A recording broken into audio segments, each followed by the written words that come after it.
السلام عليكم يا جماعه، عاملين ايه؟ وحشتوني من الفيديو اللي فات. النهارده بقى عامله بطاطس كده جميله كده من غير صلصه، يا دوب بس دهنت الفراخ. عندي نص فرخه كده، عملتها وجبه كده سريعه هتعجبكم قوي قوي قوي قوي. بصي الفراخ عامله ازاي، بس بطاطس تحتيها بطاطس وبصل، وبصل اكتر، بس جميله طالعه بقى زي الزبده، واخده لون كده خفيف قوي من صلصه الفراخ. طعمها تحفه وجميله جدا. بصي الفراخ عامله ازاي مستويه وجميله. حاجه بقى خفيفه كده في الصيف، وتعمليها ني في ني تحطيها في الفرن من غير صلصه ومن غير اي حاجه. دي فراخ في بصل وتحتيها بطاطسايه، بس حاجه كده سهله وجميله وهتعجبك قوي. تعالي بقى شوف احنا عملناها ازاي، هي سهله جدا. بصي الصوص بتاعها والبصل والبطاطس بتاعها جميله. اما بصلتين، عندي بصلتين وعندي نص فرخه وعندي بطاطسين مقشرين وفلفل الوان وفلفل حار بس. وطبعا عندي التوابل بقى، ملح فلفل شطه كمون، التوابل اللي انت تحطيها فيها طبيعيه. هنقطع البصل طرنشات. بصي يعني بقسمه النص واقطعه طرنشات كده عشان تبان مع الفراخ. الطريقه دي جميله جدا جدا جدا، اللي ما بيحبش الطماطم كتير في البطاطس. قطعتهم، هحطهم بقى في الاناء اللي انا هحط فيه الفراخ، في الطاجن.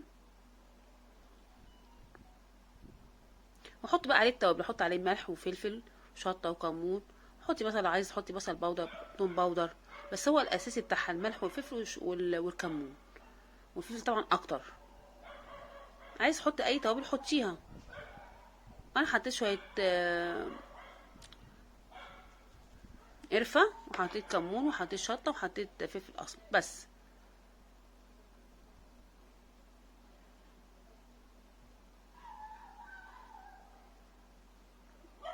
وادعكم بقى لحد ما اطلع العصاره بتاعه البصل، لان هي الصينيه دي بتعتمد على البصل، فانت عايزه البصل فيها هو الاساسي.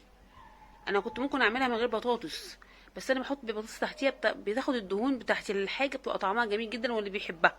انما انت ممكن تعمليها ببصل بس تبقى تحفه. بصي البصل انا عامله بصلتين كبار، وادعكم بقى قوي بالتوابل بتاعتهم لحد ما اطلع العصاره بتاعتهم.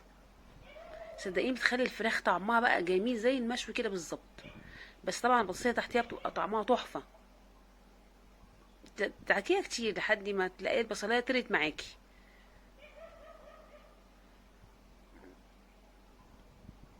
واجيب بقى الفراخ ادعكها في البصل دوت.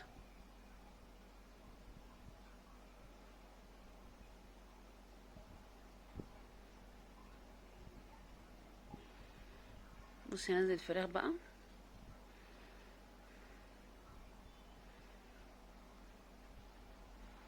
ادعكها بقى كويس لحد ما اخلي النسيج بتاع الفراخ يشرب العصاره بتاعه البصل بالتوابل بتاعته بقى، بالحاجه اللي احنا حطيناها. صدقوني يا جماعه بتبقى جميله جدا وخطيره جدا. دي فراخ، دي صينيه بطاطس مختلفه، ان هي معلهاش صلصه. بحط بقى بين الجلد كده وبين الانسجه بتاعت الفراخ، بحط كده بنزل فيها بصل.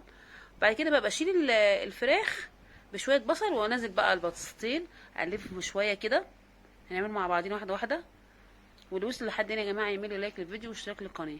بصي بقى انا هشيل التليفون ضير بقى، فالصوره ضيرت شويه. هشيل بقى الفراخ بشويه بصل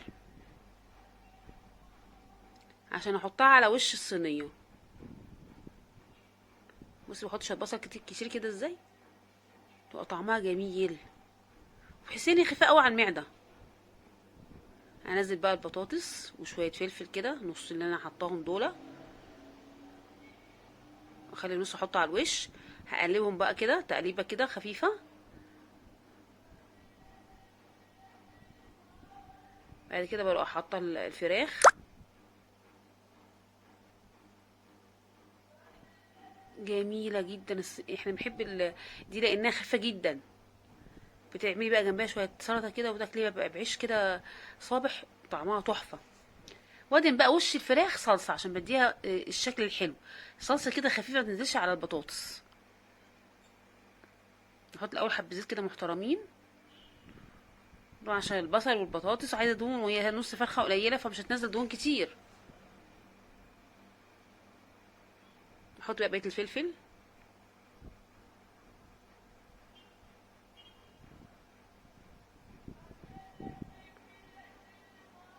اجيب بقى الصلصه وهنا ادي الفراخ وشها كله. اخلي في وش الفراخ بس طعمها تطلع كمان شكلها تحفه. لو عايز تقدميها في اي عزومه يبقى شكلها جميل. انت طبعا عامله حاجات نواشف مش عامله رز، فتعمليها تغمي اللي عايز يغمس بيها بعيش، لان دي مش محتاج، ممكن تعملي جنبها رز عادي يعني.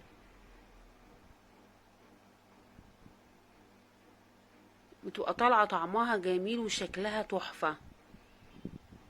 بصوا بقى يا جماعه، انا بحط طواجن ديت، بجيب الحماله بتاعه الميكروويف واحطها على النار واوطي عليها واحط عليها الطاجن عشان الطاجن ما يتلسوعش. بصي بتغلي، بصي انا حطاها ازاي، بحط كل الطواجن كده، سواء بريكس سواء فخار، عشان ما تتلسعش الاكل، ما يتلسعش. ولما تغلي بقى كده بغطيها، لما تغلي وحطها في الفرن.